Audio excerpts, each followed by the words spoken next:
Today, you will learn about one of the most impressive stories in the Bible, a story of loyalty, supernatural courage, and unwavering faith. Let's dive into the details of the lives of three legendary warriors known as David's mighty men. They were not just soldiers. They were men willing to face death for their king and for their God. What they did defies logic, overcomes fear, and leaves us with a powerful lesson even today. In the chaos of war, in the heart of battle, arise men who challenge the impossible. Warriors forged by fire and blood, whose lives echo courage, loyalty, and unwavering faith. This is the story of David's mighty men, a journey of heroism, sacrifice, and devotion. Men whose legacy still inspires today. Israel was a land of constant conflict. Enemy kingdoms surrounded the chosen nation. Amid fierce battles, a leader emerged. David, chosen by God, pursued by Saul, loved by many, hated by others. Around him, exceptional men gathered, unmatched soldiers known for their legendary feats. Among the mighty men, one stood out with a special light. Josheb, known not only for his extraordinary physical strength, but mainly for the courage and determination that sprang directly from his absolute trust in God. Basshebeth referred to tireless bravery, an identity that seemed to have been given by God himself as a sign of a special mission. That battle was marked in the history of Israel. Philistines armed to the teeth had surrounded David's army. Defeat seemed imminent. Discouragement overtook the troops, and many soldiers began to retreat, overcome by fear. However, Josheb stood firm. His eyes were fixed on the horizon, breathing slowly as he felt the divine presence strengthening every fiber of his body. Inside himself, his voice echoed with the strength of 1,000 men. God, guide my arms, strengthen my heart. May your power be manifested through me. It was not just a prayer. It was a profound declaration of faith, an absolute surrender to the divine purpose. Then, with the agility of a lion and the strength of a giant, each of his movements seemed precise and supernatural. The adversaries fell before him, perplexed by the inexplicable strength of that one man. As he fought, Josheb recalled the promises made to Israel, remembered every word David spoke about God's faithfulness. In his heart was the unshakable certainty that the battle belonged to the Lord. The spear cut through the air, striking down opponents one after another. The scene that once promised imminent defeat turned into an impressive display of miraculous victory. Josheb fought until his breathing was heavy, until his muscles screamed in pain. But he never gave up, never backed down. At the end of the fight, around him lay 800 fallen enemies, a scene that testified not only to his strength, but above all to God's powerful intervention through him. The soldiers who had previously fled returned to see him standing, exhausted but victorious. His presence inspired respect, reverence, and a deep sense of gratitude. He knew that the victory was not his, but of the God who had called him for such a moment. That day, his story was cemented as a symbol of faith and courage for all future generations of Israel. Another mighty man, Eleazar, etched his name in history in an unforgettable way, during a moment that would test the ultimate limit of human courage. The Israelite army suddenly found itself surrounded by a massive Philistine battalion. As the enemy advanced fiercely, spreading fear and chaos, one by one, the Israelite soldiers began to retreat, leaving behind only one man. He looked around, seeing his companions abandoning the battlefield, overcome by fear and uncertainty. In that moment, a profound decision took hold of his heart. With fierce determination, he planted his feet on the ground, felt the weight of his sword in his calloused hands, and decided that even if all others fled, he would stand there, defending the name of his people and his God to the end. The sword was heavy, already worn from countless battles. His hands were wounded, burned by the heat of previous battles, trembling from accumulated fatigue. But as he gripped his weapon tightly, something powerful occurred within him. His breathing slowed, fear dissipated, and a supernatural strength flooded his soul. "Even if my body gives out, my spirit will not retreat," And so he advanced against the enemy line alone. The clash was brutal. His sword moved with absolute precision as he fought, as if possessed by a divine energy that constantly renewed his strength. He knew that his resistance did not come only from his own determination, but from the divine promise that sustained his people. As the battle continued, fatigue began to weigh heavily on his body. Each strike he made was harder than the last, each step felt heavier. But his mind and spirit remained firm and unshakable. He felt a powerful presence at his side, and that motivated him not to give up. Finally, after intense hours of combat, something unbelievable happened. The enemies began to retreat, perplexed and intimidated by the determination and resistance of a single warrior. Faced with the inexplicable bravery of that lone man, fear overtook the Philistines. They abandoned the battle, leaving Eleazar alone and victorious among hundreds of defeated enemies. His hand was practically fused to the weapon from the continuous effort and the blood that had solidified on his skin. When his companions returned to the battlefield and saw the scene, they were stunned by that living testimony of courage and faithfulness. That day, the victory was clearly attributed to Eleazar, but he knew very well that the true glory belonged to the God who had sustained him during that impossible battle. His story became an eternal testimony that true strength does not come only from human courage, but primarily from absolute trust in God. Eleazar had etched his name into eternity, not just through the sword, but through the faith that moves mountains and defeats entire armies.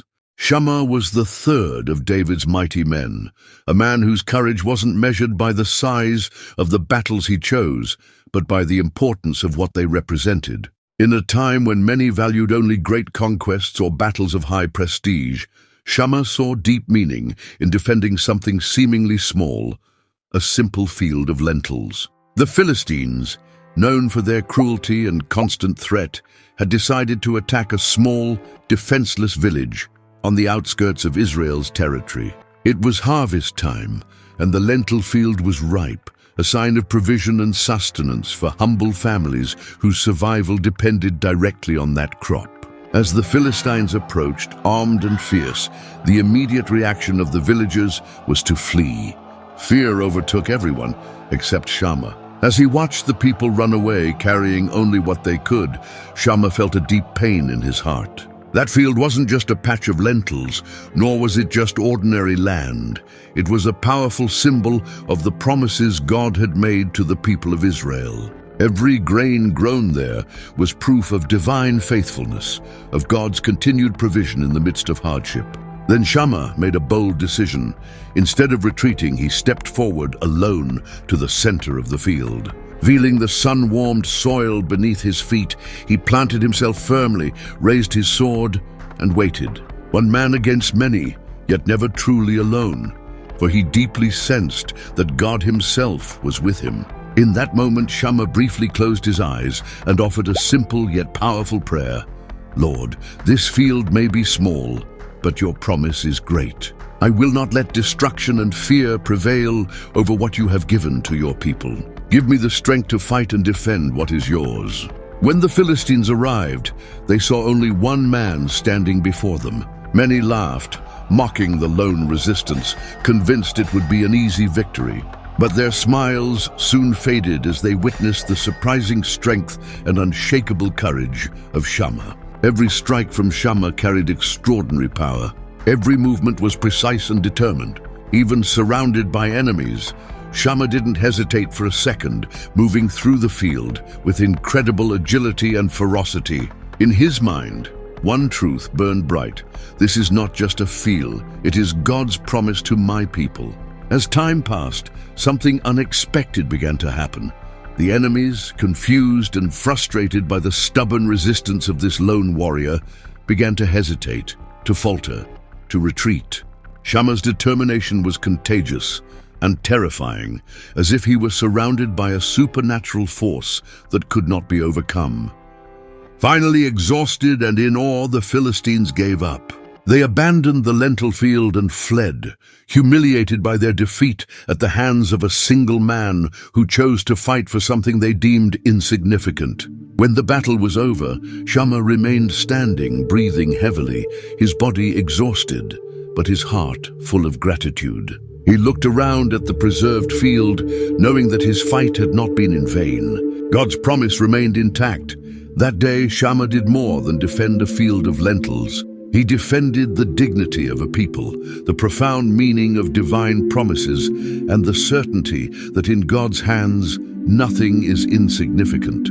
His story was forever engraved as a powerful example of faithfulness, courage, and true faith. On a particularly memorable occasion, David was camped with his men in the caves near the region of Adullam. These were hard times, filled with constant battles against the Philistines. Times when longing and nostalgia often overwhelmed the heart of that leader chosen by God, yet who had not yet fully stepped into the promise of being king over all of Israel. On a quiet night, under a sky full of stars, David sat near the entrance of the cave. His gaze was distant, lost in memories of a sweeter, more peaceful past.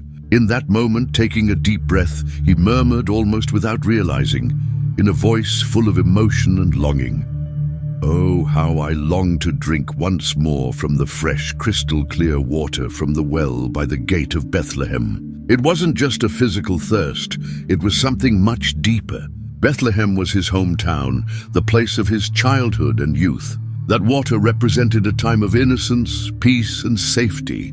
Before the wars, before the persecution, before the exile, that whispered desire carried a deep echo of vulnerability, longing, and hope. Josheb, Eleazar, and Shammah were nearby and heard those words spoken almost to the wind. To the three mighty men, that phrase was not just a casual wish from their leader. To them, it was a clear mission, an urgent call. They exchanged glances. No words were needed to understand what had to be done. Their loyalty to David was absolute. Their devotion went beyond obedience. It was genuine love and deep respect. So that very night, they set out silently, leaving the camp behind, determined to fulfill what seemed like a simple desire, but was in truth profoundly significant to their leader.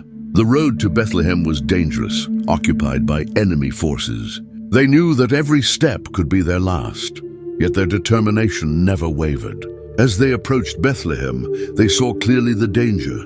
The city was held by Philistines, heavily guarded by armed patrols. The mighty men knew they would need all their skill and courage to breach the city and reach the well by the gate. Moving carefully through the shadows with silent steps and held breath, they advanced slowly, avoiding enemy patrols, overcoming obstacles and threats at every turn. Their hearts pounded, fully aware of the deadly risk they were taking. Yet they were inwardly strengthened by the certainty that the sacrifice would be worth it, for the joy and honor it would bring to their king. Finally, they reached the well. Eleazar stood guard, carefully watching the enemy's movements, while Shammah quickly drew the clear water from the well. Josheb was ready to defend his brothers at any cost.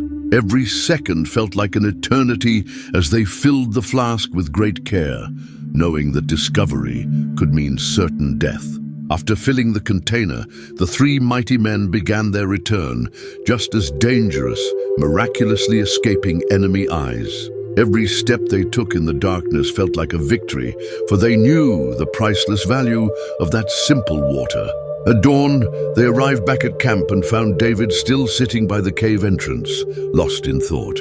The three mighty men approached slowly, knelt before him, and silently presented the flask filled with that precious water from the well of Bethlehem. David, stunned and deeply moved, held the water in his trembling hands. As he looked into the eyes of those men, he immediately understood the magnitude of the risk they had taken. Tears began to stream down his face.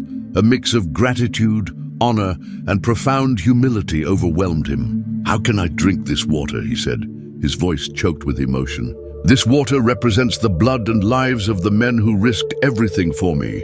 Then in a solemn and powerful gesture, David stood and poured the water onto the ground before everyone, offering it directly to God as a sacred sacrifice. It was his way of showing that no personal pleasure could ever outweigh the honor and sacrifice made by those brave men. That day, a powerful message echoed among all who were present, the supreme value of life, loyalty, and true sacrifice. To Josheb, Eleazar, and Shammah, that gesture wasn't a rejection of their bravery, but rather the highest recognition of their act and the value of human life in God's eyes. This episode marked the history of those men forever, showing the world that a true leader not only recognizes the sacrifice of others, he honors it with humility, reverence, and deep devotion. The water of Bethlehem came to symbolize not just a leader's longing, but the true strength of sacrificial love, brotherhood, and unwavering faith in divine providence.